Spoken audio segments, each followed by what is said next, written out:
That was nonsense, of course, Jeanie said. Who'd ever heard of an eagle doing such a thing?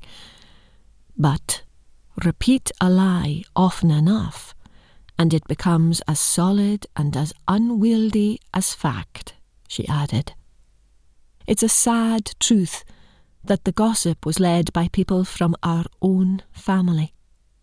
And who else, these self-anointed judges opined, but the McLean twins could make such things happen?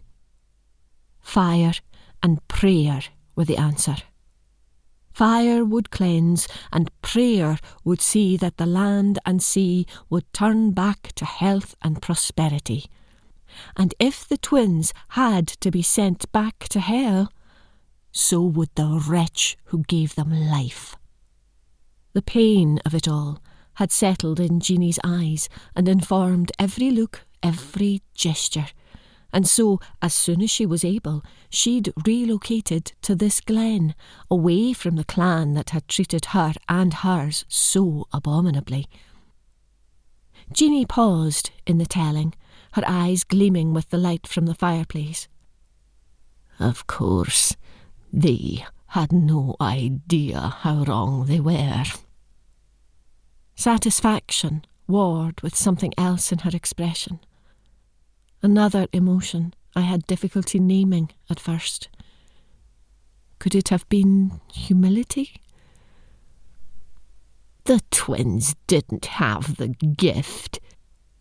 She paused and looked deep into my eyes as if searching for something. I did. And you have it too, I'm sure. I felt fear burrow into my heart. I do? Don't fret, child. I'll teach you how to use it wisely for the good of your family. Her eyes narrowed, and to protect you from the sanctimonious. She grabbed my hand with the power and strength of someone much lesser in years. But I shall teach you, and you will be wise to it all. And here and now, the past had come back to hurt me and mine, and I was desperately glad that Jeanie was long dead and unable to see what had become of her sanctuary.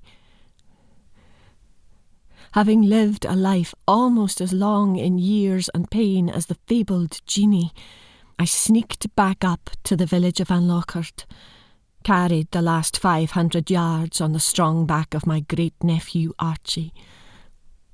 Now I was knee-deep in the waters of a near-frozen stream that ran through the village down to Loch Sunart, with loam under my fingernails, my white hair loose around my shoulders, and a crown of sage and rosemary on my head.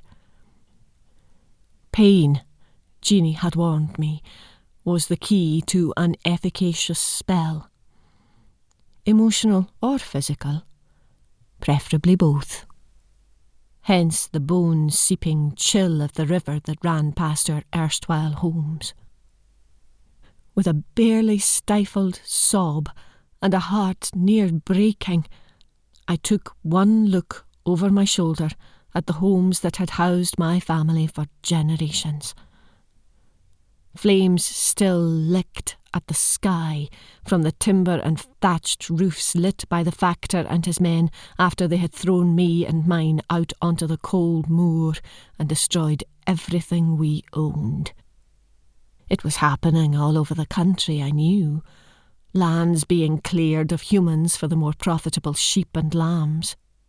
But I also knew that in our case, the motivation wasn't that simple.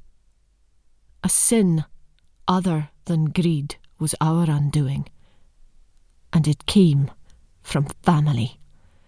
The same family line that pointed the finger and accused poor Jean, Isabel and Andra around 100 years ago, and that made the betrayal cleave even more deeply through my soul. Head thrown back, arms wide, throat bare, and eyes staring sightless at the